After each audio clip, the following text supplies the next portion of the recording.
നമസ്കാരം എല്ലാ പ്രേക്ഷകർക്കും 9 മണി വാർത്തയിലേക്ക് സ്വാഗതം. ആദ്യം നോക്കാം വാർത്തകൾ ഇതുവരെ വേഗത്തിൽ. മക്കയിൽ വാഹനാപകടത്തിൽ ഹൈദരാബാദ് സ്വദേശികൾക്ക് ദാരുണാന്ത്യം. 40ഓളം പേർ മരിച്ചെന്ന് റിപ്പോർട്ട്. അപകടം ടാങ്കർ ലോറിയുമായി കൂട്ടിയിടിച്ചു.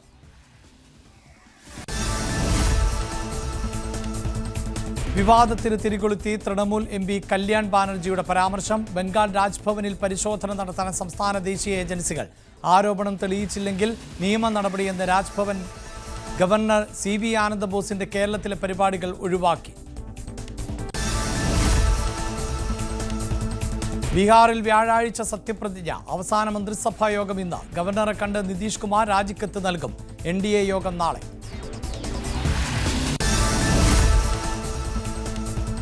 കണ്ണൂരിലെ BLOയുടെ ആത്മഹത്യയിൽ സംസ്ഥാന വ്യാപക പ്രതിഷേധം. BLOമാർ ഇന്ന് ജോലി ബഹിഷ്കരിക്കും.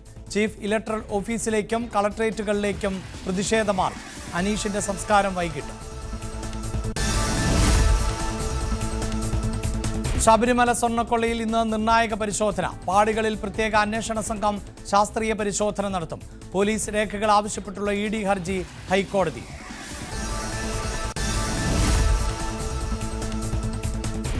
BJP നേതൃത്വത്തിനെതിരെ K Muraleedharan. ബീഹാറിലെ വിജയം കണ്ട് കേരളത്തിൽ പടക്കം പൊട്ടിക്കാൻ നോക്കേണ്ട.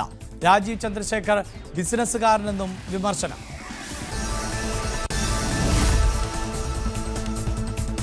അർമേനിയയെ തകർത്ത പോർച്ചുഗലിന് ലോകകപ്പ് യോഗ്യത. ജയം 1-നെതിരെ 9 ഗോളിന്.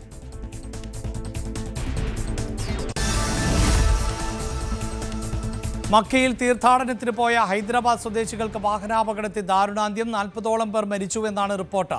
ഉംറ തീർത്ഥാടനം കഴിഞ്ഞ് മടങ്ങവേ സഞ്ചരിച്ച ബസ് ടാങ്കർ ലോറിയുമായി കൂട്ടിയിടിക്കുകയായിരുന്നു. അഭിലാഷ് രാധാകൃഷ്ണനാണ് വാർത്തയുടെ വിശദാംശങ്ങളുമായി ചേരുന്നത്. അഭിലാഷ്, ഏറെ വേദനിപ്പിക്കുന്ന റിപ്പോർട്ടാണ്.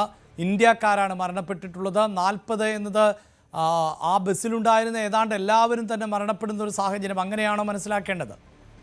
അഭിലാഷ്, ഏറെ സങ്കടപ്പെടുത്തുന്ന ഒരു വാർത്തയാണ് ഈ രാവിലെ നമുക്ക് പറയാനുള്ളത്. മക്കയിൽ തീർത്ഥാടനം കഴിഞ്ഞ് ഉംറ തീർത്ഥാടനം കഴിഞ്ഞ് തിരിച്ചു പോവുകയായിരുന്ന ബസ്, അതിൽ മുഴുവൻ ഹൈദരാബാദ് സ്വദേശികളാണ്, ഇന്ത്യക്കാരാണ്. അപ്പോൾ ഇവർ പോയ വാഹനം മറ്റൊരു ടാങ്കറുമായി കൂട്ടിയിടിച്ചാണ് ഇത്തരത്തിൽ ദാരുണമായ ഒരു അപകടം ഉണ്ടായിരിക്കുന്നത്.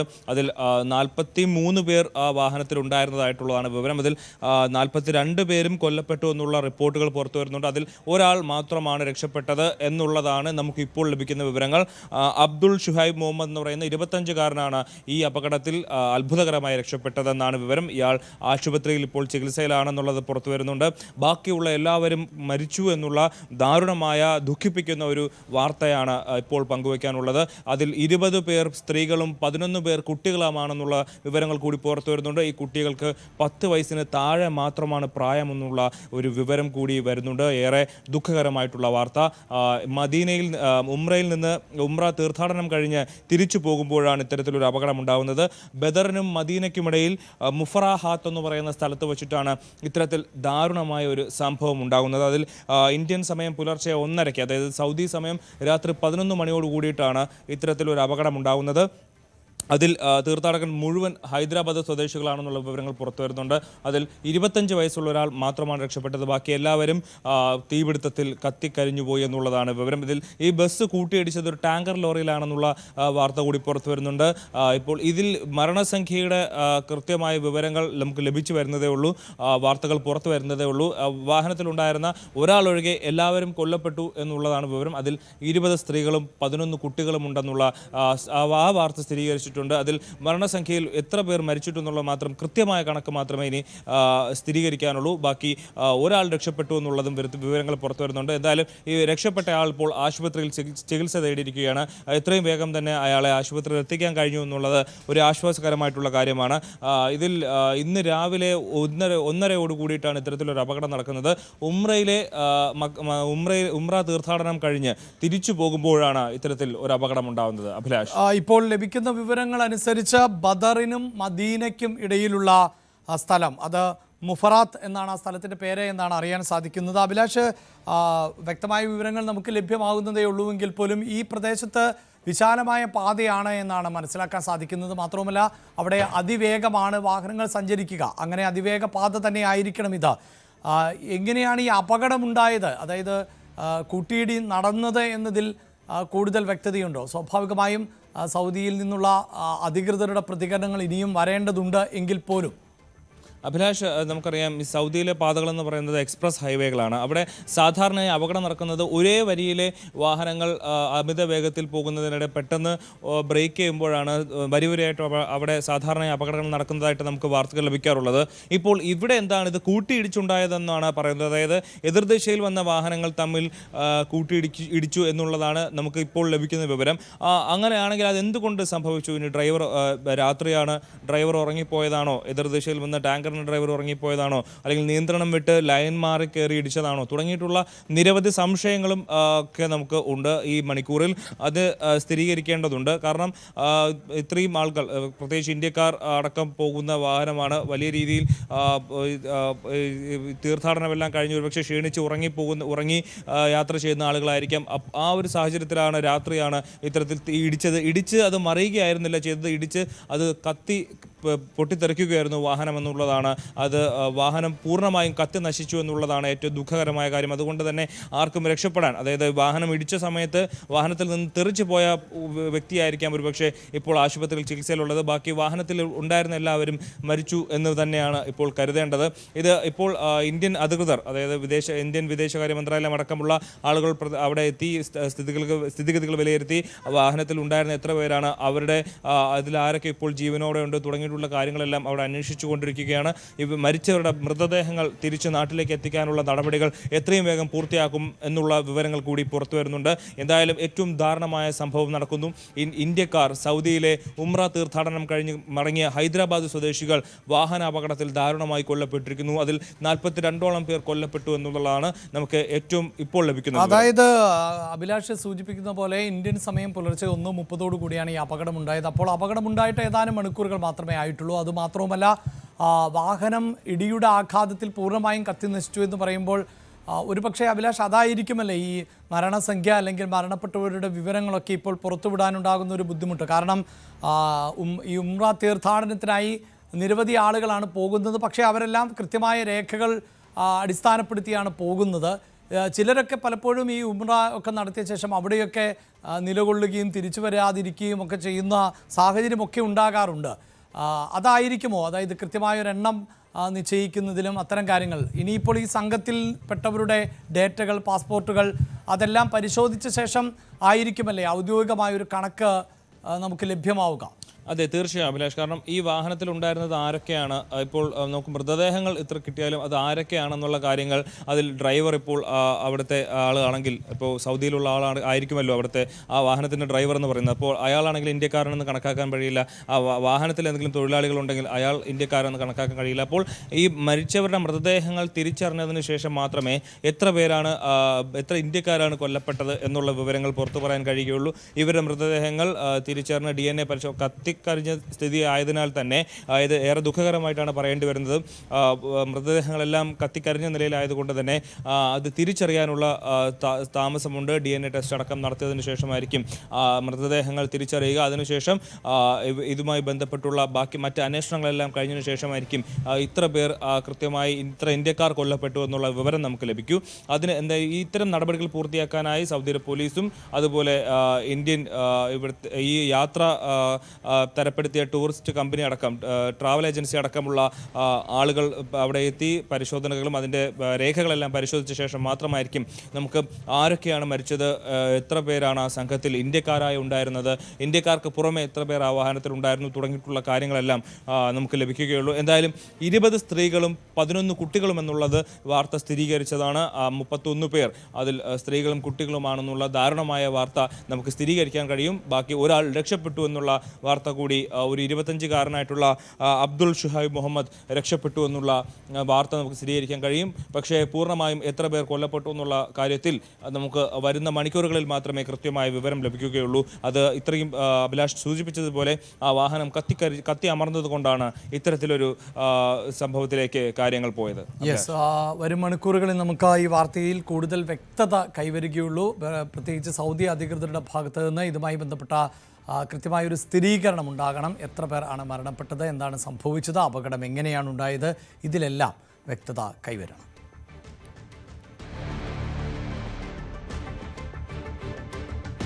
ബീഹാറിൽ നിതീഷ് സർക്കാരിന്റെ സത്യപ്രതിജ്ഞ വ്യാഴാഴ്ച. JDU-വും BJP-യും മന്ത്രിസ്ഥാനം തുല്യമായി പങ്കിടാനാണ് ആലോചിക്കുന്നത്. സ്ഥാനമൊഴിയുന്ന സർക്കാരിന്റെ അവസാനത്തെ മന്ത്രിസഭാ യോഗം ഇന്ന് ചേരും. ER രാഗേഷ് ആണ് ചേരുന്നത്. രാഗേഷ്, അവസാനത്തെ മന്ത്രിസഭാ യോഗം ഇന്ന് ചേരുന്നു. ഗവർണർക്ക് കത്ത് നൽകുന്നു. അതിനുശേഷം മന്ത്രിസഭാ രൂപീകരണ അവകാശവാദം ഉന്നയിക്കുന്നു. അങ്ങനെയുള്ള സാങ്കേതിക നടപടിക്രമങ്ങൾ. അതിനൊക്കെ അപ്പുറത്ത് ഈ മന്ത്രിസഭയിൽ ആരൊക്കെ ഉണ്ടാകും, മന്ത്രിമാരുടെ എണ്ണം എങ്ങനെയാകും, വകുപ്പുകൾ ആരൊക്കെ തീരുമാനിക്കുന്നു, അതാണല്ലോ ഏറ്റവും പ്രധാനപ്പെട്ടതായി മാറുന്നത്. ഇവിടെ ഏറ്റവും വലിയ ഒറ്റക്കക്ഷിയായി BJP മാറിയ പശ്ചാത്തലത്തിൽ അവർ കൂടുതൽ ക്ലെയിമുകൾ മുന്നോട്ട് വയ്ക്കാനുള്ള സാധ്യതയുണ്ടോ? പ്രധാനപ്പെട്ട വകുപ്പുകൾ, അങ്ങനെ എന്തെങ്കിലും സാധ്യതകൾ, സൂചനകൾ ലഭ്യമാകുന്നുണ്ടോ രാകേഷ്? അഭിലാഷ്, പ്രാഥമിക ചർച്ചകൾ ഇതിനോടകം തന്നെ പൂർത്തീകരിച്ചു കഴിഞ്ഞു. ഇപ്പോൾ നിലവിൽ ലഭിക്കുന്ന സൂചന അനുസരിച്ച് രണ്ടു പാർട്ടികളും മന്ത്രിസ്ഥാനവും തുല്യമായി പങ്കിടും എന്നാണ്. കാരണം 101 സീറ്റിലാണ് രണ്ടു പാർട്ടികളും മത്സരിച്ചത്. പക്ഷേ BJP-ക്ക് 89-ഉം JDU-ന് 85-ഉം MLA-മാരാണുള്ളത്. നിലവിലെ ധാരണ പ്രകാരം പ്രാഥമിക ചർച്ചകളിൽ നിന്ന് ഉരുത്തിരിഞ്ഞിരിക്കുന്നത്, അതായത് മന്ത്രിസ്ഥാനം 15 വീതം മന്ത്രിമാർ രണ്ടു പാർട്ടികളും പങ്കിടുമെന്നാണ്. BJP-ക്ക് 15 മന്ത്രിമാർ, അതിലൊന്ന് ഉപമുഖ്യമന്ത്രിയായിരിക്കും.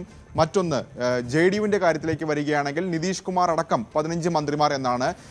പക്ഷേ BJP-ക്ക് ചില താല്പര്യങ്ങളുണ്ട്, പ്രത്യേകിച്ച് കൂടുതൽ MLA-മാർ ഇത്തവണയുണ്ട്. അതുകൊണ്ട് തന്നെ മന്ത്രിസ്ഥാനം കൂടുതൽ വേണമെന്നൊരു ആവശ്യം BJP-ക്കുള്ളിലുണ്ട്. അങ്ങനെയെങ്കിൽ ഒരുപക്ഷെ 16-14 എന്ന രീതിയിലും മന്ത്രിസ്ഥാനം വിഭജിക്കാനും സാധ്യതയുണ്ട്. ഏതായാലും അത്തരം ചർച്ചകളിലേക്ക് ഇപ്പോൾ കടന്നിട്ടില്ല.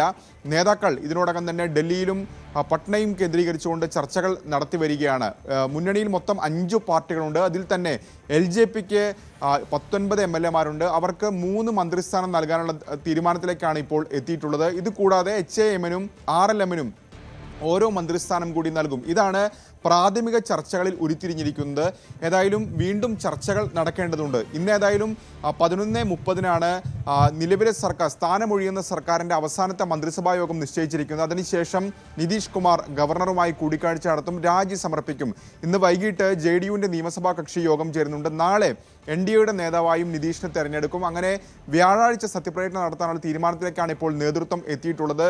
ഗാന്ധി മൈതാനത്ത് വിപുലമായ പരിപാടികളോടുകൂടി തന്നെ സത്യപ്രതിജ്ഞ നടത്താനാണ് ഇപ്പോൾ നേതൃത്വം തീരുമാനിച്ചിരിക്കുന്നത്. പ്രധാനമന്ത്രി അടക്കമുള്ളവർ എത്തുകയും ചെയ്യും. ഏതായാലും ഈ വകുപ്പുകൾ ഏതൊക്കെ സംബന്ധിച്ച് തുടങ്ങിയ കാര്യങ്ങളിലൊക്കെ തന്നെ ഇനി കൂടുതൽ ചർച്ചകൾ നടക്കേണ്ടതുണ്ട്. ഒരുപക്ഷെ LJP-ക്ക് ഉപമുഖ്യമന്ത്രി സ്ഥാനം നൽകാനുള്ള സാധ്യതയിലേക്കും കാര്യങ്ങൾ പോകുന്നുണ്ട്. കാരണം 19 എന്ന് പറയുന്ന നമ്പർ അത് നിർണായകമാണ്. സ്വാഭാവികമായും ചിരാഗ് പാസ്വാന് BJP നേതൃത്വവുമായും അടുത്ത ബന്ധമുണ്ട്. അതുകൂടി കണക്കെടുത്തുകൊണ്ട് അത്തരമൊരു പരിഗണന ഒരുപക്ഷെ LJP-ക്ക് നൽകാനുള്ള സാധ്യതയും തള്ളിക്കളയാൻ കഴിയില്ല. അഭിലാഷ്. യെസ്, ഇതാണ് മന്ത്രിസഭാ രൂപീകരണ ചർച്ചകൾ പുരോഗമിക്കുന്നു. എന്തായാലും വലിയ തർക്കങ്ങൾ ഒന്നുമില്ലാതെ തന്നെ മന്ത്രിസഭാ രൂപീകരണത്തിലേക്ക് കടക്കാൻ സാധിക്കുമെന്നാണ് അറിയുന്നത്. ഒപ്പം വലിയ ആഘോഷമായിട്ടായിരിക്കും മുഖ്യമന്ത്രിയുടെ സത്യപ്രതിജ്ഞ എന്ന് വേണം നമുക്ക് മനസ്സിലാക്കാൻ. പ്രത്യേകിച്ച് NDA-യുടെ സത്യപ്രതിജ്ഞയ്ക്കായി താൻ വീണ്ടും വരും എന്ന് പ്രധാനമന്ത്രി നരേന്ദ്രമോദി തന്നെ രണ്ടാം ഘട്ട തെരഞ്ഞെടുപ്പ് പ്രചാരണത്തിൻ്റെ കലാശക്കൊട്ടിൽ സീതാഗഡിൽ പറയുകയും ചെയ്തതാണ്. അതുകൊണ്ട് കേന്ദ്ര മന്ത്രിമാർ, ഒപ്പം BJP ഭരിക്കുന്ന സംസ്ഥാനങ്ങളിലെ മുഖ്യമന്ത്രിമാർ, അങ്ങനെയൊക്കെയുള്ള വലിയ നിര തന്നെ ആ ചടങ്ങിനുണ്ടാകും എന്ന് വേണം നമുക്ക് പ്രതീക്ഷിക്കാൻ. ഇങ്ങനെ വലിയ ആഘോഷത്തിൽ തന്നെയാണ് NDA എങ്കിൽ മറുഭാഗത്ത് വലിയ പ്രതിസന്ധിയാണ് തുടരുന്നത്. പ്രത്യേകിച്ച് കഴിഞ്ഞ ദിവസം തന്നെ ഈ കനത്ത തോൽവിയുടെ പശ്ചാത്തലത്തിൽ കോൺഗ്രസിൻ്റെ യോഗം നടന്നിരുന്നു. ഇപ്പോഴിതാ ലാലു കുടുംബത്തിൽ തർക്കം അതിരൂക്ഷമാവുകയാണ്. രോഹിണി ആചാര്യയ്ക്ക് പിന്നാലെ 4 പെൺമക്കൾ കൂടിയാണ് പട്നയിലെ വീട് വിട്ടത്.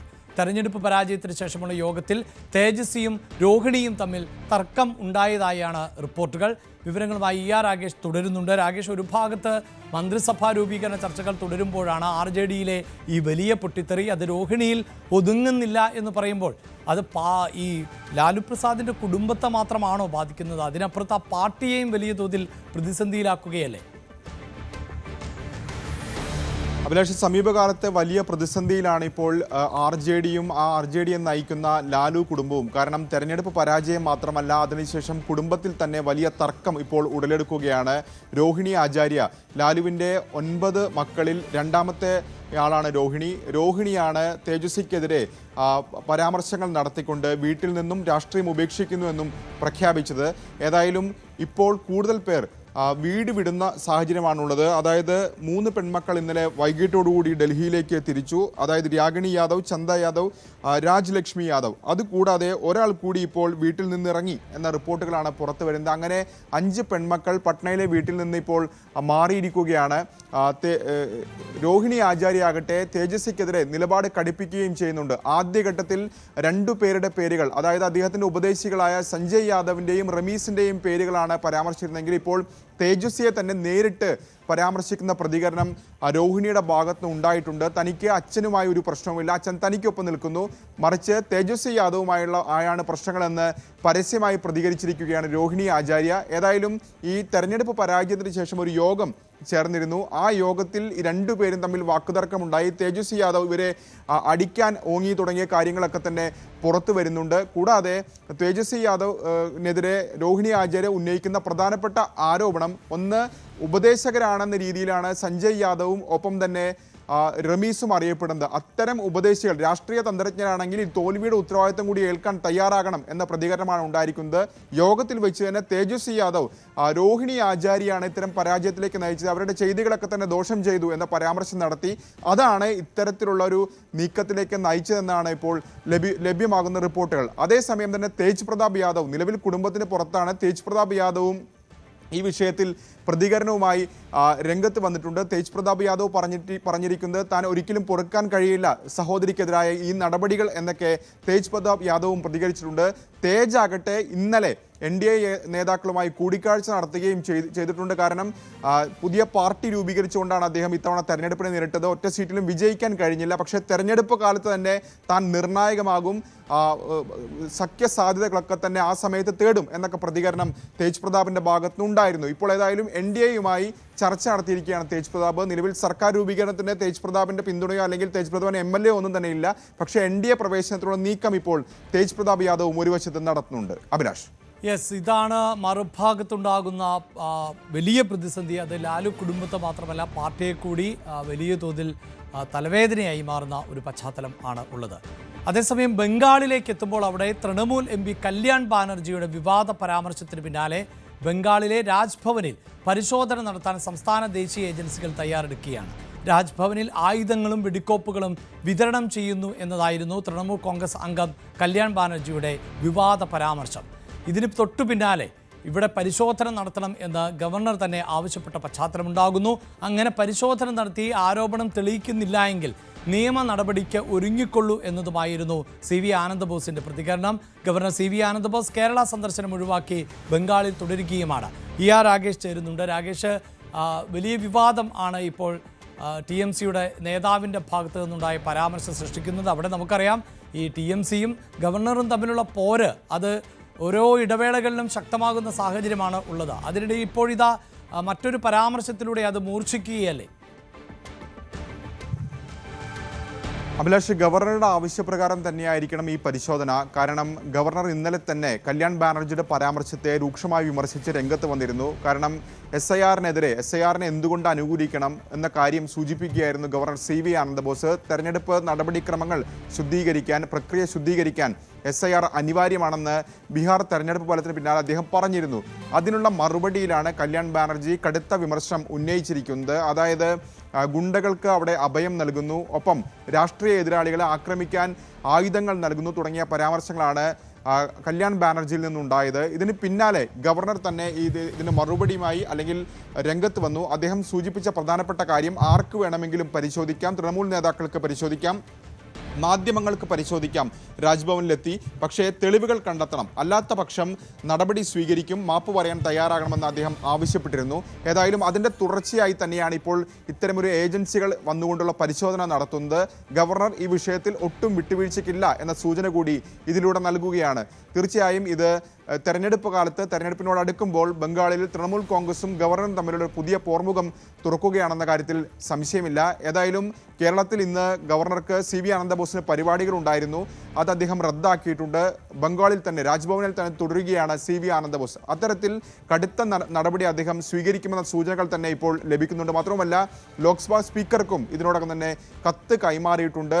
സർക്കാർ എന്തുകൊണ്ട് ഇത്തരത്തിൽ കേസെടുക്കാൻ തയ്യാറാകുന്നില്ല ചോദ്യം കൂടി രാജ്ഭവന്റെ ഭാഗത്ത് നിന്ന് വരുന്നുണ്ട്. സ്വാഭാവികമായും ഇനി സർക്കാർ ഈ വിഷയത്തിൽ എന്ത് നിലപാട് സ്വീകരിക്കുമെന്ന് അറിയേണ്ടതുണ്ട്. തീർച്ചയായും ഈ തെരഞ്ഞെടുപ്പ് കാലത്ത് തെരഞ്ഞെടുപ്പിനോട് അടുക്കുമ്പോൾ തൃണമൂൽ കോൺഗ്രസും രാജ്ഭവനും തമ്മിലുള്ള പോരിലേക്ക് ബംഗാളിൽ കാര്യങ്ങൾ മാറുകയാണ്. യെസ്, അതാണ്. മാത്രവുമല്ല BJP തന്നെ ബീഹാറിലെ വിജയത്തിന് ശേഷം അടുത്തത് ബംഗാൾ എന്ന തരത്തിലുള്ള ഒരു നിരീക്ഷണം അല്ലെങ്കിൽ പരാമർശം നടത്തി കഴിഞ്ഞിട്ടുണ്ട്. അങ്ങനെ ബംഗാളിൽ കൂടുതൽ വേരുറപ്പിക്കുക അല്ലെങ്കിൽ ബംഗാളിൽ ഭരണത്തിലേക്ക് എന്ന നിലയിലുള്ള സാഹചര്യം സൃഷ്ടിക്കുക, അതിനുള്ള ശ്രമങ്ങളെല്ലാം BJP നടത്തുന്നുണ്ട്.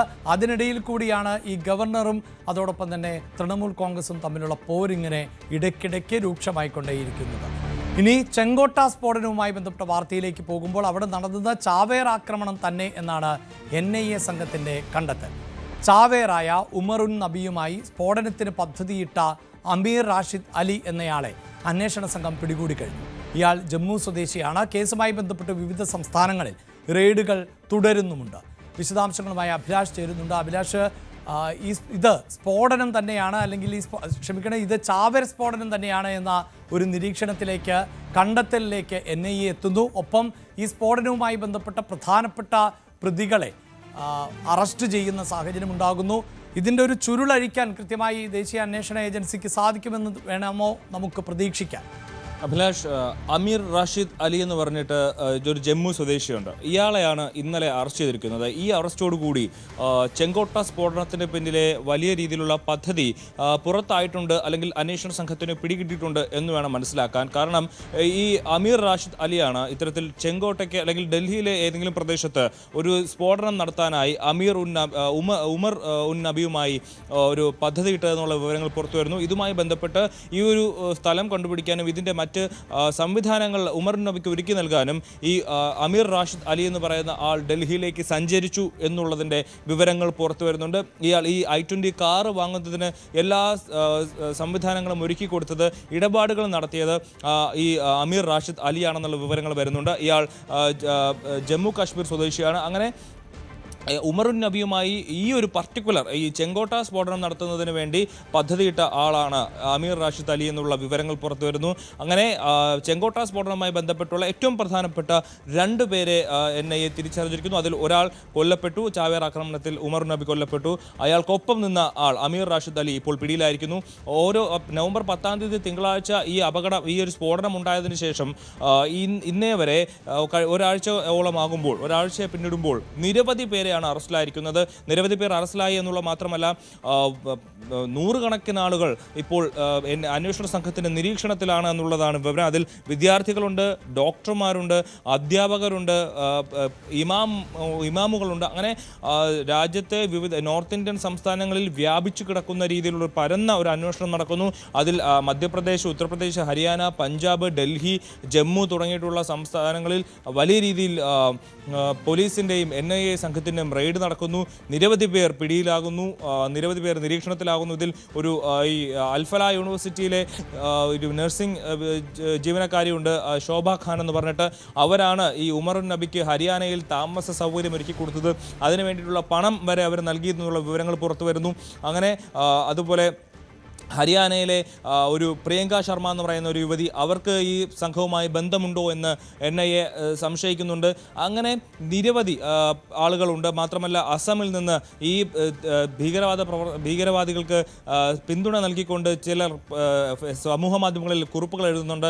അതിൽ 21 പേർ അസാമിൽ പിടിയിലായിട്ടുണ്ട്. അങ്ങനെ രാജ്യത്ത് വിവിധ ഇടങ്ങളിൽ പരന്നു കിടക്കുന്ന ഈ ഒരു ഭീകരവാദ പ്രവർത്തനമെന്നാണ് ഇപ്പോൾ തിരിച്ചറിയുന്നത്. ഈ ഒരു ചെങ്കോട്ട സ്ഫോടനത്തിന് പിന്നാലെ ദേശീയ അന്വേഷണ ഏജൻസിയിലൂടെ നമ്മൾ മാധ്യമങ്ങളും ജനങ്ങളും തിരിച്ചറിയുന്നത് രാജ്യത്ത് എമ്പാടുമായി പലയിടങ്ങളിൽ ഇത്തരത്തിൽ ഭീകരവാദ പ്രവർത്തനവുമായി ചേർന്ന് പ്രവർത്തിക്കുന്ന ആളുകൾ ഉണ്ട് എന്നുള്ളതാണ്. അതിലേറ്റവും ആശങ്ക ഉയർത്തുന്ന കാര്യം ഇവരിൽ ഭൂരിഭാഗം ആൾക്കാരും യുവാക്കളോ വിദ്യാർത്ഥികളോ ആണ് എന്നുള്ളതാണ് സങ്കടപ്പെടുത്തുന്ന, ആശങ്കപ്പെടുത്തുന്ന കാര്യം. എങ്ങനെയാണ് ഇവർ ഈ ഭീകരവാദ പ്രവർത്തനത്തിലേക്ക് വഴുതി വീഴുന്നത് എന്നുള്ള കാര്യത്തിൽ ഇപ്പോൾ അന്വേഷണം നടത്തേണ്ടതുണ്ട് എന്നുള്ളതാണ് ഏറ്റവും പ്രധാനപ്പെട്ടതായി ഇപ്പോൾ ഉയരുന്ന ആവശ്യം. കാരണം ഈ സമൂഹത്തിൽ ഡോക്ടർമാർ വളരെ കഷ്ടപ്പെട്ട് പഠിച്ച് വലിയ രീതിയിൽ നല്ല രീതിയിൽ ബ്രൈറ്റ് സ്റ്റുഡൻസിനാണ് MBBS ഒക്കെ ചെയ്യാൻ കഴിയുക. അപ്പോൾ അത്തരത്തിലുള്ള ആളുകൾ എങ്ങനെ ഭീകരവാദ പ്രവർത്തനത്തിലേക്ക് പോകുന്നു എന്നുള്ളത് ആശങ്ക ഉയർത്തുന്ന ചോദ്യമാണ്.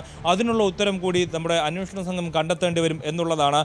മാത്രമല്ല ഈ കുട്ടികളെ ഈ പഠിപ്പിക്കാൻ വരുന്ന അധ്യാപകരടക്കം ഭീകരവാദത്തിലേക്ക് വഴുതി വീഴുന്നു എന്നുള്ളത് സങ്കടപ്പെടുത്തുന്ന കാര്യമാണ്. അതുമാത്രമല്ല ഈ ഏറ്റവും കൂടുതൽ ആളുകൾ ഭീകരവാദ പ്രവർത്തനത്തിൽ ഏർപ്പെട്ട ഒരു സ്ഥലമെന്ന് പറയുന്നത് അൽഫല യൂണിവേഴ്സിറ്റിയിലാണ്.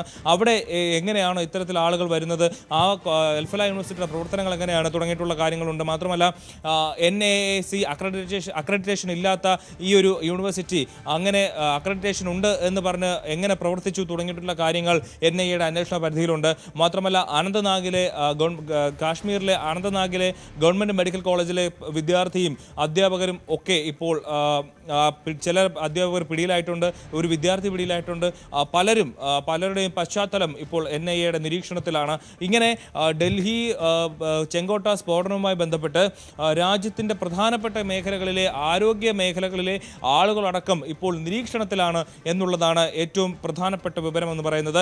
ഇതിൽ നിരവധി അറസ്റ്റുകളും നടന്നുകൊണ്ടിരിക്കുന്നു. എന്തായാലും അഭിലാഷ് സൂചിപ്പിക്കുന്ന പോലെ വൈറ്റ് കോളർ ടെററിസം എന്നത് അങ്ങേയറ്റം ഭയാനകമാണ്. ഒരുപക്ഷെ വിദ്യാഭ്യാസം ഒക്കെ വർദ്ധിക്കുമ്പോൾ സ്വാഭാവികമായും ഈ രാജ്യവിരുദ്ധ പ്രവർത്തനങ്ങളിൽ നിന്ന് ആളുകൾ പിന്മാറുക തന്നെ ചെയ്യും എന്നതാണ് പൊതുവെ വിലയിരുത്തപ്പെടുന്ന ഒരു സാഹചര്യം. തീവ്രവാദ ശക്തികൾ പലപ്പോഴും പലരുടെയും ദാരിദ്ര്യത്തെയൊക്കെ അടക്കമാണ് മുതലെടുത്തിരുന്നത്. തീവ്രവാദ സംഘടനകളുടെ ഭാഗമാകുമ്പോൾ അവരുടെ കുടുംബത്തിനൊക്കെ ലക്ഷക്കണക്കിന് തുക നൽകുന്ന സാഹചര്യമൊക്കെയാണ് ഉണ്ടായിരുന്നത്. എങ്കിലിപ്പോൾ മികച്ച ജോലിയും വിദ്യാഭ്യാസവും ഉള്ളവർ ഉൾപ്പെടെ തീവ്രവാദ പ്രവർത്തനങ്ങളുടെ കണ്ണികളായി മാറുന്നു എന്നതുകൊണ്ട് തന്നെയാണ് അതീവ ഗൗരവത്തോടു കൂടി ചെങ്കോട്ടയിലെ സ്ഫോടനത്തെ അന്വേഷണ ഏജൻസികൾ കാണുന്നത്, ആ നിലയിലുള്ള അന്വേഷണം മുന്നോട്ട് കൊണ്ടുപോകുന്നത്.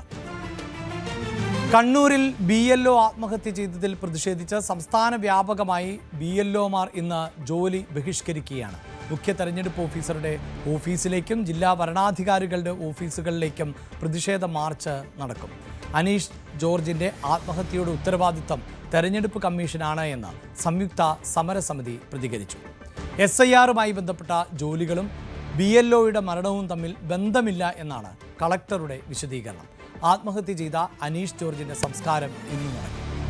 വാർത്തയുടെ വിശദാംശങ്ങളുമായി VV അരുൺ ആണ് ഇപ്പോൾ ചേരുന്നത്. ഒപ്പം KV ബൈജുവും അല്പസമയത്തിനകം പങ്കുചേരും. അരുൺ, വ്യാപകമായ പ്രതിഷേധം ആണ് ഉയരുന്നത്. പ്രത്യേകിച്ച് നേരത്തെ തന്നെ ഈ തദ്ദേശ തെരഞ്ഞെടുപ്പ് ജോലികളുടെ ഒരു സമയമാണ്. അവിടെയും സർക്കാർ ഉദ്യോഗസ്ഥരെയാണ് തെരഞ്ഞെടുപ്പ് ജോലികൾക്കായി വിന്യസിക്കുക. അതിനിടയിൽ ഈ തീവ്ര വോട്ടർ പട്ടിക പരിഷ്കരണ നടപടികളുമായി മുന്നോട്ട് പോകുന്നത് പ്രതിസന്ധി സൃഷ്ടിക്കുമെന്ന് രാഷ്ട്രീയ പാർട്ടികളടക്കം പറഞ്ഞൊരു പശ്ചാത്തലമുണ്ട്. ഇപ്പോഴിതാ ഒരാൾ ജീവൻ വെടിയുന്ന സാഹചര്യം ഉണ്ടാകുമ്പോൾ ഏത് നിലയിലുള്ള പ്രതിഷേധമാണ് ഇപ്പോൾ ഉയരുന്നത്? തെരഞ്ഞെടുപ്പ് കമ്മീഷൻ വിളിച്ച യോഗങ്ങളിലെല്ലാം ഇപ്പോൾ എല്ലാ ആഴ്ചയും യോഗം ചേരാറുണ്ട്. ആ യോഗങ്ങളിലെല്ലാം BJPയുടെ രാഷ്ട്രീയ പാർട്ടികൾ ഇക്കാര്യം അറിയിച്ചതാണ്. രാഷ്ട്രീയ പാർട്ടി പ്രവർത്തകരുടെ കൂടി സഹകരണത്തോടുകൂടി വേണം ഈ തെരഞ്ഞെടുപ്പിൽ ഇൻഫർമേഷൻ പ്രവർത്തനം നടക്കേണ്ടത്. കാരണം പലപ്പോഴും ഉദ്യോഗസ്ഥർക്ക് നേരത്തെയൊക്കെ തെരഞ്ഞെടുപ്പ് ഉദ്യോഗസ്ഥരെ വരുന്നത് ഇത്തരത്തിൽ പേര് ചേർക്കാനും മറ്റും വരുന്നത് പ്രദേശം അറിയാവുന്ന ആശാ വർക്കർമാരും അംഗനവാടി വർക്കർമാരും ഒക്കെയാണ്. പക്ഷെ ഇപ്പോൾ അവർ പോരാ, സർക്കാർ ജീവനക്കാർ തന്നെ വേണമെന്ന തെരഞ്ഞെടുപ്പ് കമ്മീഷൻ നിലപാടെടുത്തു. അങ്ങനെ സർക്കാർ ഉദ്യോഗസ്ഥരാണ് BLOമാരെ എത്തുന്നത്. പലർക്കും ഈ പ്രദേശത്തെ പറ്റി അറിയാത്തവരായിരിക്കും. അങ്ങനെയൊക്കെ വലിയ പ്രതിസന്ധികളുണ്ടായിരുന്നു. അതിനിടയിലാണ് ഒരു മാസം കൊണ്ട് തീർക്കേണ്ട ജോലി ഒരാഴ്ച കൊണ്ട് തീർക്കണമെന്ന കർശന നിർദ്ദേശം. ഈ ഓരോ ദിവസവും രാജ്യത്തെ ഈ എന്യൂമറേഷൻ നടക്കുന്ന സംസ്ഥാനങ്ങളിലെ കണക്കുകൾ തെരഞ്ഞെടുപ്പ് കമ്മീഷൻ പ്രസിദ്ധീകരിക്കാറുണ്ട്, എത്ര ശതമാനം ആയി എന്നുള്ള കാര്യത്തിൽ. അതുകൊണ്ട് തന്നെ ആ കണക്കുകൾക്കൊപ്പം സംസ്ഥാനത്തും മുന്നോട്ട് പോകാൻ കഴിയില്ല എന്ന നിലപാട് കൊണ്ട് വലിയ സമ്മർദ്ദം ജീവനക്കാർക്ക് മേലുണ്ടായിരുന്നു. പലപ്പോഴും ഉന്നത ഉദ്യോഗസ്ഥർ അവരെ ശാസിക്കുന്നതുമൊക്കെ പലർക്കും വിഷമം ഉണ്ടാക്കിയിട്ടുണ്ട്. അതിന്റെ ഭാഗമായാണ് ഈ ആത്മഹത്യ എന്നാണ് ഇപ്പോൾ ഉദ്യോഗസ്ഥരുടെ ഒരു വിലയിരുത്തൽ. പ്രതികരണം അങ്ങനെയാണ് വരുന്നത്. അതിൽ പ്രതിഷേധിച്ചാണ് ഇന്ന് BLOമാർ പണിമുടക്കുന്നത്. ഇന്ന് ആരും ഈ എന്യൂമറേഷൻ ജോലിയുമായി സഹകരിക്കില്ല. സംയുക്ത സമരസമിതിയുടെ action council of state government employees and ടീച്ചേഴ്സിന്റെ അധ്യാപക സർവീസ് സംഘടനാ സമരസമിതിയുടെയും ആഭിമുഖ്യത്തിൽ ഇന്ന് BLOമാർ ഉച്ചയ്ക്ക് തെരഞ്ഞെടുപ്പ് ഓഫീസറുടെ ഓഫീസിലേക്ക് മാർച്ച് നടത്തുന്നുമുണ്ട്. മനുഷ്യസാധ്യമല്ലാത്ത ജോലി ആണ് തങ്ങളെ കൊണ്ട് ചെയ്യിക്കുന്നതെന്നാണ് അവരുടെ പ്രധാനപ്പെട്ട ആരോപണം. രാഷ്ട്രീയ പാർട്ടികളും അത് ശരിവെക്കുന്നുണ്ട്. പക്ഷേ BLOമാരെ സമ്മർദ്ദത്തിലാക്കി ഇപ്പോഴും ഈ തെരഞ്ഞെടുപ്പ് ജോലിയുമായി മുന്നോട്ട് പോവുകയാണ്. ഈ മരണത്തിന് ഇതുമായി ബന്ധമില്ലെന്നാണ് തെരഞ്ഞെടുപ്പ് കമ്മീഷന്റെയും നിലപാട്. ഇന്നലെ മുഖ്യ തെരഞ്ഞെടുപ്പ് ഓഫീസർ ഇക്കാര്യത്തിൽ നിലപാട് വ്യക്തമാക്കിയിരുന്നു. അനീഷിന്റെ മരണത്തിൽ അഗാധമായ ദുഃഖം രേഖപ്പെടുന്നു പറഞ്ഞുകൊണ്ട് ഈ ഇതെല്ലാം കാരണമെന്ന തരത്തിലുള്ള ഒരു വിലയിരുത്തലാണ് അദ്ദേഹം നടത്തിയത്. പക്ഷേ ഉദ്യോഗസ്ഥൻ ഒരു ഘട്ടത്തിലും ഒരു ഉദ്യോഗസ്ഥർ പ്രയാസം നേരിടരുതെന്ന് നിങ്ങൾ ഉറപ്പുവരുത്തുന്നത് പറയുമ്പോഴും ഉദ്യോഗസ്ഥർ വലിയ സമ്മർദ്ദത്തിലാണ്. ഇന്ന് ഈ ഒരു ദിവസത്തെ പണിമുടക്കുന്നതോടുകൂടി അവരുടെ ജോലി വീണ്ടും വർദ്ധിക്കും. ഏതായാലും എങ്ങനെയാണ് ഈ പ്രശ്നം പരിഹരിക്കേണ്ടത് ഇപ്പോഴും ഒരു വ്യക്തതയുമില്ല. ഇന്നെന്തായാലും ഉദ്യോഗസ്ഥർ പണിമുടക്കുകയാണ്. അഭിലാഷ്, ഇതാണ് സാഹചര്യം. അതോടൊപ്പം തന്നെ KV ബൈജു ചേരുന്നുണ്ട്. ബൈജു, ഈ അരുണിൻ്റെ ഉദ്യോഗസ്ഥൻ്റെ സംസ്കാര ചടങ്ങുകളടക്കം ഇന്നാണ് നടക്കുന്നത്. സംസ്ഥാനത്തുടനീളം വ്യാപകമായ പ്രതിഷേധമുണ്ട്. രാഷ്ട്രീയ പാർട്ടികൾക്കും വലിയ എതിർപ്പാണുള്ളത്. അതേസമയം കളക്ടറുടെ റിപ്പോർട്ട് വരുമ്പോൾ കളക്ടർ പറയുന്നത് അങ്ങനെ ഒരു സമ്മർദ്ദത്തിൻ്റെ ഭാഗമായല്ല ആത്മഹത്യ എന്നുള്ളതാണ്. എന്താണ് വിവരങ്ങൾ?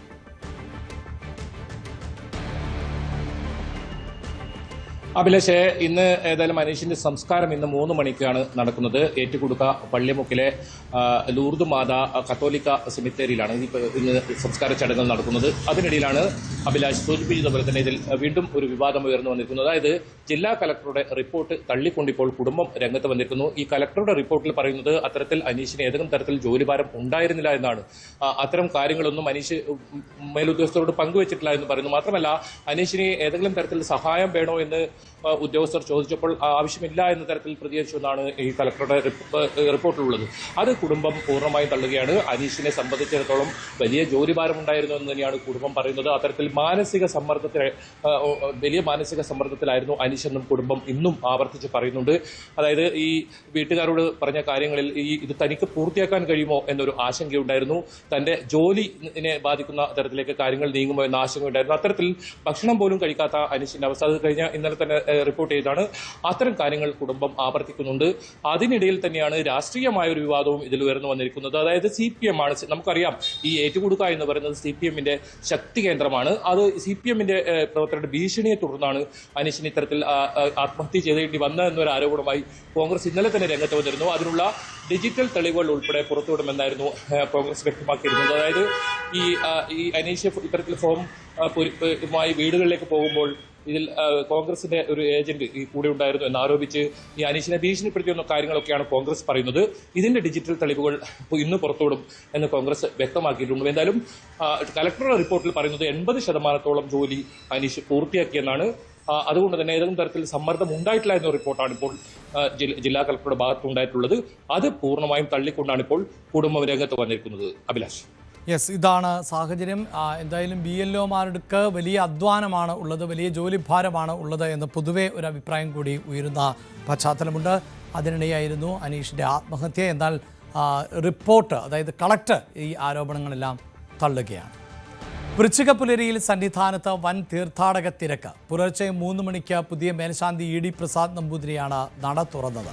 പ്രതിദിനം 90,000 പേർക്കാണ് ദർശനത്തിന് അനുമതിയുള്ളത്. അതിനിടെ സ്വർണ്ണപ്പാളി മോഷണത്തിൽ ഇന്ന് SITയുടെ നിർണായകമായ പരിശോധന നടക്കും. ശ്രീകോവിലിൽ പലയിടങ്ങളിലായി സ്ഥാപിച്ചിട്ടുള്ള പാളികളാണ് പരിശോധനയ്ക്ക് വിധേയമാക്കുക. വൃശ്ചികപ്പുലരിയിൽ ശബരിമല നട തുറന്നത് മുതൽ സന്നിധാനത്ത് വലിയ ഭക്ത തിരക്കാണ് അനുഭവപ്പെടുന്നത്. നട തുറക്കുന്നതിനും ദിവസങ്ങൾക്ക് മുൻപ് തന്നെ അയ്യപ്പ ഭക്തർ പമ്പയിലെത്തി വിരിവെച്ച് കഴിയുന്ന കാഴ്ചയുണ്ടായിരുന്നു. അതോടൊപ്പം തന്നെ വാഹനങ്ങളിലും മറ്റും തങ്ങുന്ന ഒരു കാഴ്ച കൂടിയാണ് ഇപ്പോൾ നമ്മൾ കാണുന്നത്. സോപാനത്തെ ക്യൂ കോംപ്ലക്സ് ആണ്. ഈ ക്യൂ കോംപ്ലക്സ് നിറയെ ഭക്തരുടെ ഒരു കാഴ്ച തന്നെയാണ്. നിലവിൽ ഉള്ള വിവാദങ്ങളൊന്നും തന്നെ അയ്യപ്പ ഭക്തിയെയോ അവരുടെ മനസ്സിലുള്ള ആ അയ്യപ്പനോടുള്ള ഏറ്റവും അചഞ്ചലമായ ഭക്തിയെയോ ഒന്നും തന്നെ ചാഞ്ചല്യപ്പെടുത്തുന്നില്ല എന്നത് തന്നെയാണ് നമുക്ക് ഇവിടെ നിന്നുള്ള കാഴ്ചയിലൂടെ മനസ്സിലാക്കാൻ കഴിയുന്നത്. ഇന്നലെ വൈകിട്ട് 5 മണിക്കാണ് നട തുറന്നത്. വൈകിട്ട് 5 മണി മുതൽ 11 മണി വരെ ഓൺലൈൻ വഴി രജിസ്റ്റർ ചെയ്തിരുന്നത് 30,000 പേരായിരുന്നു. പക്ഷേ ഇന്നലെ മാത്രം 55,529 പേരാണ് ദർശനം നടത്തിയത്. ഒരു ദിവസം 90,000 പേർ എന്ന കണക്കിലാണ് രജിസ്ട്രേഷൻ പൂർത്തിയാക്കുന്നത്. 70,000 പേർക്ക് വിർച്വൽ ക്യൂ വഴി രജിസ്ട്രേഷൻ നടത്താം. അതോടൊപ്പം തന്നെ 20,000 പേർക്ക് സ്പോട്ട് ബുക്കിംഗിലൂടെയും ദർശനത്തിന് സൗകര്യമൊരുക്കും. പക്ഷേ പരമാവധി ആളുകളെ കയറ്റിവിടാൻ തന്നെയാണ് ഇപ്പോൾ ഇവിടെ സംവിധാനം ഒരുക്കിയിട്ടുള്ളത്. ഒരുപക്ഷെ 90,000-ന് മുകളിലേക്ക് ആളുകൾ എത്തിയാൽ പോലും ഈ ദർശന സമയം പരമാവധി ക്രമീകരിച്ചുകൊണ്ട് ആളുകളെ വേഗത്തിൽ കയറ്റിവിട്ടുകൊണ്ട് തന്നെ കൂടുതൽ വരുന്ന ആളുകൾക്ക് ദർശനം അതിനുള്ള സൗകര്യം ഒരുക്കുന്നതിനുള്ള എല്ലാ സജ്ജീകരണങ്ങളും പൂർത്തിയാക്കിയിട്ടുണ്ട്. SITയുമായി ബന്ധപ്പെട്ടും ഇന്ന് വളരെ സുപ്രധാനമായ കാര്യങ്ങളാണ് ശബരിമലയിൽ നടക്കുന്നത്. അതിൽ പ്രധാനം സ്വർണ്ണപ്പാളിയിൽ നടത്തുന്ന പരിശോധനയാണ്. കഴിഞ്ഞ ദിവസം തന്നെ SP ശശിധരന്റെ നേതൃത്വത്തിലുള്ള SIT സംഘം സന്നിധാനത്തെത്തിയിരുന്നു. ദേവസ്വം ബോർഡ് പ്രസിഡന്റ് അടക്കമുള്ളവർ ഇപ്പോഴും സന്നിധാനത്ത് തുടരുന്നുണ്ട്. ഇന്ന് ഉച്ചപൂജ കഴിഞ്ഞ ശേഷം 2 മണിക്കൂർ നടയടയ്ക്കും. 1 മണി മുതൽ 3 മണി വരെയാണ് നടയടയ്ക്കുന്നത്. ആ സമയത്തായിരിക്കും SITയുടെ പരിശോധന ഇന്നിവിടെ നടക്കുന്നത്. ED ആകട്ടെ ഇതുവരെയുള്ള കേസിന്റെ വിശദാംശങ്ങൾ തേടി ഹൈക്കോടതിയെ സമീപിച്ചിട്ടുണ്ട്. EDക്ക് ഒരുപക്ഷെ കേസ് കൈമാറാനുള്ള സാധ്യത പോലും ഇല്ലാതാക്കിക്കൊണ്ട്, അല്ലെങ്കിൽ അതിനുള്ള സാധ്യതകൾ പരമാവധി ഒഴിവാക്കിക്കൊണ്ടാണ് SITയുടെ അന്വേഷണം മുന്നോട്ട് പോകുന്നത്. മുരാരി ബാബുവിനെയും ഉണ്ണികൃഷ്ണൻ പോറ്റിയെയും N വാസുവിനെയും അടക്കമുള്ളവരെ അറസ്റ്റ് ചെയ്തിരിക്കുന്നു. A പത്മകുമാർ ചോദ്യം ചെയ്യലിന്റെ വക്കിലാണ്. ആ നിലയ്ക്കൊക്കെ SITയുടെ നടപടികൾ വളരെ വേഗത്തിലാണ് മുന്നോട്ട് പോകുന്നത്. C വിനോദിനൊപ്പം VV Vinod, News 18 Sannidhanam. ശബരിമലയിലേക്കുള്ള യാത്രയിൽ വരി തെറ്റിച്ച ഭക്തർ. കഴിഞ്ഞ ദിവസം രാത്രി ഭക്തജനത്തിരക്ക് അനുഭവപ്പെട്ടതോടെയാണ് പരമ്പരാഗത പാതയിൽ നിന്ന് ചന്ദ്രാനന്ദൻ റോഡിലേക്ക് അയ്യപ്പ ഭക്തർ ഇറങ്ങിയത്. വനമേഖലയിലൂടെ സഞ്ചരിച്ചാണ് ഇങ്ങനെ പാത മാറിയത്. മേഖലയിൽ പോലീസ് വിന്യാസം ശക്തമാക്കേണ്ട സാഹചര്യമാണ് നിലനിൽക്കുന്നത്.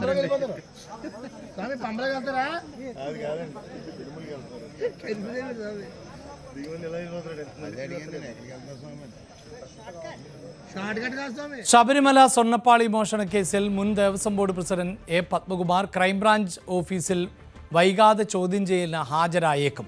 അന്വേഷണത്തോട് സഹകരിച്ചില്ലെങ്കിൽ കസ്റ്റഡിയിലെടുത്ത് ചോദ്യം ചെയ്യാനാണ് SITയുടെ നീക്കം. അതേസമയം റിമാൻഡിൽ തുടരുന്ന മുൻ ദേവസ്വം കമ്മീഷണർ N വാസുവിന് വേണ്ടി പ്രത്യേക അന്വേഷണ സംഘം ഉടൻ കസ്റ്റഡി അപേക്ഷ നൽകും. വാസുവിനെ വിശദമായി ചോദ്യം ചെയ്യുന്നതിലൂടെ തട്ടിപ്പിന്റെ ഗൂഢാലോചന സംബന്ധിച്ച് വ്യക്തത വരും എന്ന നിഗമനത്തിലാണ് SIT. ഇടവേള. വാർത്തകളിലേക്കാണ്.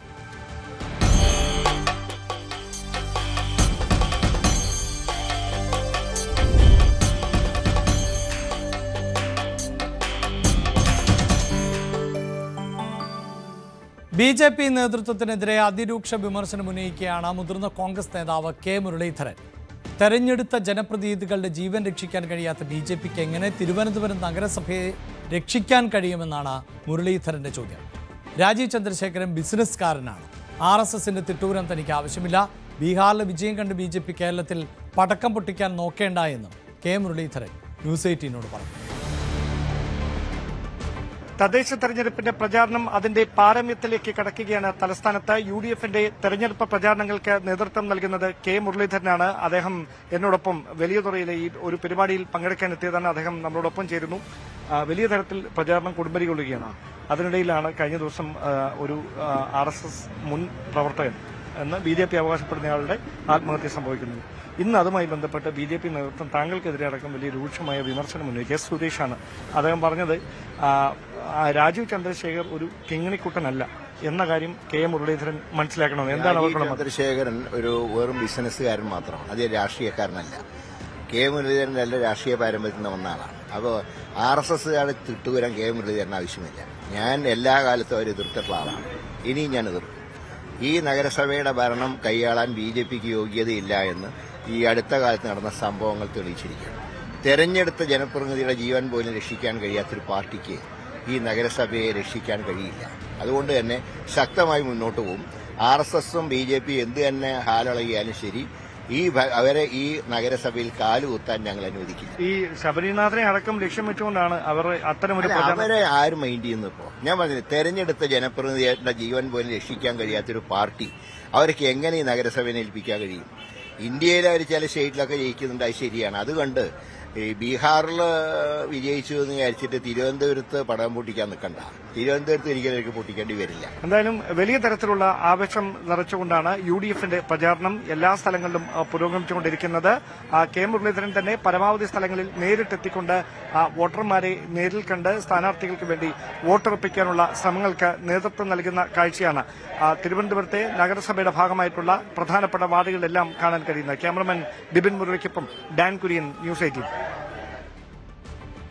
ഇപ്പോൾ തത്സമയം ചേരുകയും ചെയ്യുന്നുണ്ട്. എന്തായാലും ഡാൻ, ഇങ്ങനെ വാദപ്രതിവാദങ്ങൾ തെരഞ്ഞെടുപ്പ് പോരാട്ടത്തിൽ മുറുകുകയാണ്. പ്രത്യേകിച്ച് തിരുവനന്തപുരത്ത് കേന്ദ്രീകരിച്ചുകൊണ്ടാണ് ഇപ്പോൾ സംസ്ഥാന നേതാക്കളുടെ ഭാഗത്തു നിന്നുണ്ടാകുന്ന പ്രധാനപ്പെട്ട പ്രതികരണങ്ങൾ. അതിന് ഈ വാദപ്രതിവാദം, അടിക്ക് തിരിച്ചടി എന്ന നിലയിലുള്ള ഈ പ്രതികരണങ്ങൾ ഇപ്പോഴും തുടർന്നുകൊണ്ടേയിരിക്കുകയാണോ? തീർച്ചയായിട്ടും അഭിലാഷ്, കഴിഞ്ഞ ദിവസമാണ് BJP സംസ്ഥാന ജനറൽ സെക്രട്ടറി കൂടിയായ എസ് സുരേഷ് രൂക്ഷമായ വിമർശനം കെ മുരളീധരനെതിരെ കിങ്ങിണിക്കുട്ടൻ എന്ന പരാമർശം നടത്തിക്കൊണ്ട് ഉന്നയിച്ചത്. ശബരിനാഥനെ ലക്ഷ്യമിട്ടുകൊണ്ടും അത്തരത്തിലുള്ള ഒരു പരാമർശം BJP നേതൃത്വത്തിന്റെ ഭാഗത്തുനിന്നുണ്ടായി. അതായത് രാജീവ് ചന്ദ്രശേഖർ ഒരു ടെക്നോക്രാറ്റ് എന്ന നിലയിൽ നിന്നാണ് രാഷ്ട്രീയത്തിലേക്ക് എത്തുന്നത്. അതിനപ്പുറത്ത് അത്തരത്തിൽ അദ്ദേഹത്തെ ഒരു കിങ്ങിണിക്കുട്ടനായി രാഷ്ട്രീയത്തിൽ എത്തിയ ആളല്ല രാജീവ് ചന്ദ്രശേഖരൻ എന്ന് BJP നേതാക്കളും കോൺഗ്രസ് നേതാക്കളും അതോടൊപ്പം കെ മുരളീധരനുമൊക്കെ മനസ്സിലാക്കിയാൽ കൊള്ളാമെന്നായിരുന്നു പരാമർശം. അതിനുള്ള മറുപടിയുമായാണ് ഇന്നലെ മുരളീധരൻ രംഗത്തെത്തിയിരിക്കുന്നത്. ബീഹാറിലെ വിജയം കണ്ടുകൊണ്ട് കേരളത്തിൽ പടക്കം പൊട്ടിക്കേണ്ടെന്ന പരിഹാസം കൂടി മുരളീധരന്റെ ഭാഗത്തുനിന്നുണ്ടായി. അതോടൊപ്പം പ്രധാനമായി തന്റെ രാഷ്ട്രീയ പാരമ്പര്യം എന്താണെന്ന് പൊതുസമൂഹത്തിനറിയാം, അതിന് മറ്റാരുടെയും തിട്ടൂരം വേണ്ട എന്ന ഒരു പരാമർശം കൂടി മുരളീധരൻ നടത്തുകയുണ്ടായി. എന്തായാലും ഈ തദ്ദേശ തെരഞ്ഞെടുപ്പിന്റെ പ്രചാരണം ഏറ്റവും മൂർധന്യത്തിലേക്ക് എത്തുന്ന ഒരു സാഹചര്യമുണ്ട്. അവിടെയാണ് ഈ വാക്പോരും തർക്കങ്ങളുമൊക്കെ രൂക്ഷമായിക്കൊണ്ടിരിക്കുന്നത്. യെസ്, ഇതാണിപ്പോൾ സാഹചര്യം. അതായത് വാക്പോര് രൂക്ഷമാകുന്നു, തർക്കങ്ങൾ രൂക്ഷമാകുന്നു. തദ്ദേശ തെരഞ്ഞെടുപ്പിൻ്റെ ഒരു പോരാട്ടം എന്ന് പറയുമ്പോൾ ഇതൊരു നിയമസഭാ തെരഞ്ഞെടുപ്പിൻ്റെ കർട്ടൻ റേസർ എന്ന നിലയിലൊക്കെ പൊതുവെ വിലയിരുത്തപ്പെടുന്ന ഒരു തെരഞ്ഞെടുപ്പ് കൂടിയാണ്. അതുകൊണ്ട് തന്നെ ആയിരിക്കാം നേതാക്കൾ ഇത്തരത്തിൽ ശക്തമായ ആരോപണങ്ങളുമായി മുന്നോട്ട് പോകുന്നത്. മത്സരിക്കാൻ ആളില്ലാത്തതിനാൽ കോഴിക്കോട് കോർപ്പറേഷനിൽ അനുവദിച്ച 2 വാർഡുകൾ കോൺഗ്രസിന് തിരികെ നൽകി മുസ്ലിം ലീഗ്. കോവൂർ, പുത്തൂർ വാർഡുകളിലാണ് മത്സരിക്കാൻ ആളില്ലാത്തത്. സ്ഥാനാർത്ഥി നിർണയത്തിൽ ലീഗിലും കോൺഗ്രസിലും തർക്കം രൂക്ഷമാണ്. MS അനീഷ് കുമാർ ചേരുന്നുണ്ട്. വലിയ തോതിലുള്ള തർക്കങ്ങൾ, അതായത് ഒരു ഭാഗത്ത് രാഷ്ട്രീയ എതിരാളികൾ തമ്മിലുള്ള വാക്പോരാണ് എങ്കിൽ മറുഭാഗത്ത് രാഷ്ട്രീയ പാർട്ടികൾക്കുള്ളിൽ തന്നെ ചില പ്രതിസന്ധികളൊക്കെ ഉണ്ട്. അതിൽ തന്നെ ഏറ്റവും പ്രധാനപ്പെട്ടത് റിബലുകൾ എന്നതാണ്. അതേസമയം കോഴിക്കോടേക്ക് വരുമ്പോൾ അവിടെ കോർപ്പറേഷനിൽ മത്സരിക്കാൻ ആളില്ല എന്നുള്ളൊരു സാഹചര്യം ഉണ്ട്. അതായത് കോർപ്പറേഷനിൽ അനുവദിച്ചിട്ടുള്ള 2 വാർഡുകൾ കോൺഗ്രസിന് മുസ്ലിം ലീഗ് തിരിച്ചു നൽകുകയാണ്. മത്സരിക്കാൻ ആളില്ല എന്നതുകൊണ്ടാണ് ഇത്തരത്തിൽ തിരിച്ചു നൽകിയിട്ടുള്ളത്. കോവൂർ, പുത്തൂർ വാർഡുകളിൽ ആണ് മത്സരിക്കാൻ ലീഗിന് ആളെ കിട്ടാത്തത്. സ്ഥാനാർത്ഥി നിർണയത്തിൽ ലീഗിലും കോൺഗ്രസിലും തർക്കം രൂക്ഷമായി തന്നെ തുടരുകയും ചെയ്യുന്നുണ്ട്. കൊച്ചിക്കാർക്ക് സുപരിചിതനായ BJP പ്രവർത്തകൻ CG രാജഗോപാൽ എന്ന മുത്തു ഇത്തവണ ജനവിധി തേടുകയാണ്. രവിപുരം 10ാം വാർഡിലെ വോട്ടർമാരെ നേരിൽ കണ്ട് പാട്ടുപാടി വോട്ടുറപ്പിക്കുന്ന തിരക്കിലാണ്. കൊച്ചി കോർപ്പറേഷനിലെ രവിപുരം 10ാം വാർഡിലെ BJP സ്ഥാനാർത്ഥി CG രാജഗോപാലാണ് നമ്മളോടൊപ്പം ചേരുന്നത്. CG രാജഗോപാൽ എന്ന് പറയുമ്പോൾ ചിലപ്പോൾ ആളുകൾക്ക് മനസ്സിലായി എന്ന് വരില്ല. പക്ഷേ മുത്തു എന്ന് പറഞ്ഞാൽ സുപരിചിതനാണ് എറണാകുളം ജില്ലയ്ക്കും ഓരോ ആളുകൾക്കും. നമ്മുടെ സ്വന്തം മുത്തുച്ചേട്ടനാണ്. അതെ, എന്നാലും പ്രചാരണ തിരക്കിലാണ്, വോട്ടർമാരെയൊക്കെ കണ്ട് വോട്ടുറപ്പിക്കാനുള്ള തിരക്കിലാണ്. മുത്തുച്ചേട്ട, ആദ്യം തന്നെ അഭിനന്ദനങ്ങൾ. സന്തോഷം, നിങ്ങളെ കണ്ടതിൽ വലിയ സന്തോഷം. ഇത് ഞാൻ വോട്ട് അഭ്യർത്ഥിക്കുന്നത് ശരിയാണ്, തത്വത്തിൽ പറഞ്ഞു തരുക. പക്ഷെ എൻ്റെ കുടുംബാംഗങ്ങളുടെ അടുത്ത് വരികയാണ് ഞാൻ പ്രത്യേകിച്ച് വോട്ട് ചോദിക്കേണ്ട ആവശ്യമില്ല. പക്ഷെ ചോദിച്ചില്ലെങ്കിൽ പഴയ കാലത്തൊക്കെ പറഞ്ഞു എൻ്റെ അടുത്ത് മിണ്ടിയില്ല എന്നൊക്കെ ചോദിക്കും. ഇത് അങ്ങനെയൊന്നുമില്ല. പക്ഷേ ഇത് എൻ്റെ കുടുംബാംഗങ്ങളാണ്. എനിക്ക് ഏറ്റവും ശക്തിയും എനിക്ക് ഏറ്റവും സൗഭാഗ്യങ്ങളും എന്നോട് ഏറ്റവും സ്നേഹം കാണിക്കുന്ന ആളുകളോടൊപ്പം നിൽക്കുക എന്നുള്ളത് ഏതൊരു വ്യക്തികൾക്കും ഒരു സന്തോഷമാണ്. അപ്പോൾ ഞാൻ ആ സന്തോഷത്തിൽ ഏറ്റവും ആ ഒരു മുഹൂർത്തത്തിൽ നിൽക്കുകയാണ്. അതുകൊണ്ട് തന്നെയാണ് രവിപുരം തന്നെ സ്വീകരിച്ചതും അല്ലേ? അല്ല, രവിപുരം ഞാൻ ജനിച്ചു മാറിയ സ്ഥലമാണെങ്കിൽ പോലും എന്നെ സംബന്ധിച്ച് കൊച്ചി 2 അല്ല, ഞാനും കൊച്ചിയും 1 കൊച്ചി ഇല്ലെങ്കിൽ ഞാനില്ല, ഞാനില്ലെങ്കിൽ കൊച്ചിയില്ല എന്ന് പറയാനാണ്. ഞാൻ പാട്ട് എഴുതിയിട്ടുണ്ട്. നോമി കേട്ടിട്ടുണ്ടോ പാട്ട്? തകർത്ത് പാടാം. കൂടെ പാടോ? കൂടെ പാടോ? പ്രിയരാം കൊച്ചിക്കാരേ, എൻ മനമറിയും പ്രിയ സോദരരേ, താമരയിൽ നിങ്ങൾ വോട്ടുകൾ നൽകുമ്പോൾ ഭാവിതൻ ജീവിതം ബാസുരമായി. പ്രിയരാം കൊച്ചിക്കാരേ, എൻ മനമറിയും പ്രിയ സോദരരേ, താമരയിൽ നിങ്ങൾ വോട്ടുകൾ നൽകുമ്പോൾ ഭാവിതൻ ജീവിതം ബാസുരമായി. അപ്പൊ പാട്ട് പാടി വോട്ട് പിടിക്കുകയാണ്. ഈ പാട്ടും ഈ ചിരിയും വോട്ടായി മാറുമെന്ന് തന്നെയാണ് വിശ്വസിക്കുന്നത്. എല്ലാം നമുക്ക് വോട്ടാണ്. അത് നരേന്ദ്രമോദി ഈ നാടിൻ്റെ വികസനത്തിന് വേണ്ടി ആരെങ്കിലും ആഗ്രഹിക്കുന്നുണ്ടെങ്കിൽ അത് CG രാജഗോപാലനല്ല, ഈ രാജ്യത്തിന് വേണ്ടി BJPക്ക് താമരയ്ക്ക് നൽകുന്ന ഓരോ വോട്ടും ഈ രാജ്യത്തിൻ്റെ സുരക്ഷയ്ക്കും അഭിമാനത്തിനും ലോകോത്തരമായ ഉയർച്ചയ്ക്കും വേണ്ടിയുള്ളതാണ്. ഞാനൊരു ഇൻസ്ട്രുമെൻ്റ് ആയെന്ന് മാത്രമേ ഉള്ളൂ അതിൻ്റെ അകത്ത്. അതിന് ഞാൻ വരും. ഇടതുപക്ഷത്തിന്റെ ഒരു സെലിബ്രിറ്റി സ്ഥാനാർത്ഥിയാണ്. ആരാണത്? സിനിമയിലുണ്ട് ശശികല. ശശികല ചേച്ചിയല്ലേ? ചേച്ചിയെ എനിക്ക് വളരെ ഇഷ്ടമാണ്. ചേച്ചി എനിക്കൊരു ജ്യേഷ്ഠ സഹോദരിയെ പോലെയാണ്. പക്ഷേ എന്നെ സംബന്ധിച്ച് രാജ്യമാണ്, വ്യക്തിയേക്കാൾ പ്രാധാന്യം രാഷ്ട്രമാണ്. അതുകൊണ്ടാണ് ചേച്ചി സാധാരണ പറഞ്ഞു വരുമ്പോൾ ചേച്ചിക്കൊപ്പം മത്സരിക്കാൻ പാടില്ലല്ലോ. പക്ഷേ ഞാൻ രാജ്യത്തിൻ്റെ കാര്യങ്ങൾക്ക് മുൻതൂക്കം നൽകുന്നു. ഒരു നല്ല സ്ത്രീ, അവരോടൊപ്പം മത്സരത്തിൽ പങ്കെടുക്കുവാൻ സാധിച്ചത് അഭിമാനമായിട്ട് ഞാൻ കാണുന്നു. വിജയം ആർക്കെങ്കിലും ആയിക്കൊള്ളട്ടെ. ഒരുപാട് നാൾക്ക് ശേഷമാണ് വീണ്ടും ഒരു തെരഞ്ഞെടുപ്പിനെ നേരിടുന്നത് അല്ലേ? കോർപ്പറേഷനിൽ എത്ര വർഷം മുൻപായിരുന്നു? അല്ലല്ല, കോർപ്പറേഷനിൽ ഞാൻ 2011 അസംബ്ലിയിൽ. അന്ന് BJP അത്ര ആയിട്ടില്ല. 2019 ബൈ ഇലക്ഷൻ എറണാകുളത്ത്, പിന്നെ 2021 കൊച്ചി. അപ്പോൾ എറണാകുളവും കൊച്ചിയും ഞാൻ എനിക്കെന്താ പറയുക, എൻ്റെ സ്കൂട്ടർ കണ്ടിട്ടുണ്ടല്ലോ, ഞാൻ സ്കൂട്ടർ ഓടിച്ച് പോയി കഴിഞ്ഞാൽ കണ്ണടച്ച് പോയാലും 1:30 എൻ്റെ റോട്ടിൽ കൂടെ എൻ്റെ സ്കൂട്ടർ കൊണ്ടുപോകും. ആ സ്കൂട്ടർ എൻ്റെ കൂടെ ഉണ്ട് ഫുള്ളും. അതാണ് എനിക്ക് കൊച്ചിയായിട്ട് പോകുന്നത്. ഒരു വെള്ളത്തിൽ നിന്ന് ഒരു മീനെ എടുത്ത് നമ്മൾ കരയിലേക്ക് ഇട്ടാൽ ആ മീൻ ചത്തുപോകും. അതുപോലെയാണ് കൊച്ചിയിൽ തന്നെ പുറത്തേക്ക് ഇട്ട് കഴിഞ്ഞാൽ ഞാൻ ചത്തുപോകും. അപ്പൊ എന്തായാലും മുത്തുചേട്ടന് നമുക്ക് എല്ലാവർക്കും സുപരിചിതമാണ്. എന്താവശ്യത്തിന് നമ്മൾ വിളിച്ചാലും ഓടിയെത്തി. അതെ, 24/7 അവൈലബിൾ ആകുന്ന ഒരാളാണ്. നമ്മളിപ്പോൾ കൊച്ചിയുമായി ബന്ധപ്പെട്ട് എന്ത് പ്രശ്നങ്ങളോ എന്ത് സംഭവം നടന്നാലും ആദ്യം മുത്തുചേട്ടനെ ആയിരിക്കും വിളിച്ചു ചോദിക്കുക. അത് കൃത്യമായി ഫോൺ എടുക്കുകയും ചെയ്യും, ആ മറുപടി തരികയും ചെയ്യും. അറിയാവുന്ന ഒരു വ്യക്തി കൂടിയാണ്. ഈ ഫോണിൽ 22,000 നമ്പറാണുള്ളത്. ഫോണിന് താങ്ങാൻ പറ്റുന്നില്ല. ബാലു ഒരു ഫോൺ മേടിച്ചു തരണം കേട്ടോ, നല്ല ഫോൺ. 22,000 പേരും വോട്ടായിട്ട് കിട്ടും. അല്ല, ഇത് അല്ല, കൊച്ചി ഇന്ത്യയിലെ വിവിധ സംസ്ഥാനങ്ങളുണ്ട്. ഇതിൽ സാധാരണക്കാർ, അതായത് ഈ പുല്ല് വെട്ടുന്ന ആൾ തൊട്ട് തേക്കുന്ന മുത്തുചേട്ടൻ വരെ പിന്നുണ്ട്. അദ്ദേഹത്തിൻ്റെ ഒരു ഏറ്റവും വലിയ ക്വാളിറ്റി ഞാൻ കണ്ടിട്ടുള്ളത്, എത്ര തിരക്കിലാണെങ്കിൽ പോലും ഒരാളുടെ ഫോൺ പോലും അവോയ്ഡ് ചെയ്യില്ല. എത്ര തിരക്കിലാണെങ്കിലും ഫോൺ അറ്റൻഡ് ചെയ്യും. തീർച്ചയായിട്ടും നമ്മൾ ഉദ്ദേശിച്ച കാര്യം വീട്ടിലെ പല വ്യക്തികളും ഞാൻ കണ്ടിട്ടുള്ള അദ്ദേഹത്തിൻ്റെ ഒപ്പം മിക്കവാറും യാത്ര ചെയ്യുന്നതാണ്.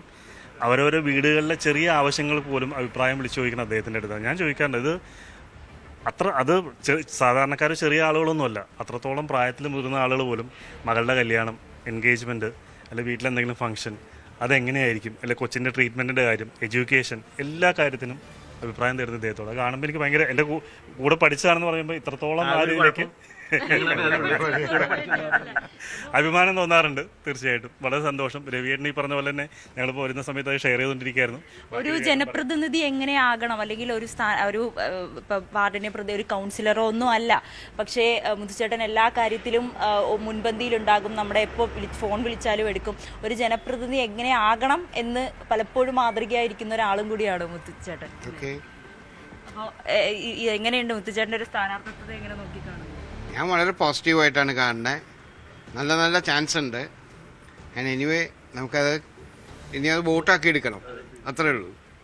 അപ്പോൾ എന്തായാലും രവിപുരത്തെ 10ാം വാർഡ് സ്ഥാനാർത്ഥിയായി BJPയുടെ സ്ഥാനാർത്ഥിയായി നിൽക്കുന്ന CG രാജഗോപാലാണ് നമ്മളോട് ഇത്രയും നേരം വിശേഷം പങ്കുവച്ചത്. CG രാജഗോപാലിന് അപ്പുറത്തേക്ക് മുത്തു എന്ന പേരിലാണ് ഈ കൊച്ചിക്കാർക്ക് സുപരിചിതനായിരിക്കുന്നത്. എന്തായാലും അവസാനവട്ട വോട്ടുറപ്പിക്കുന്നതിന് വേണ്ടിയിട്ടുള്ള തിരക്കിലാണ്. ഒപ്പം പാട്ടും ചിരിയുമായി അങ്ങനെ പ്രചാരണം നീണ്ടുകൊണ്ടിരിക്കുകയാണ്. ക്യാമറാമാൻ KP ധനേഷിനോടൊപ്പം നവമി ദിനേശ്, ന്യൂസ് 18 കൊച്ചി.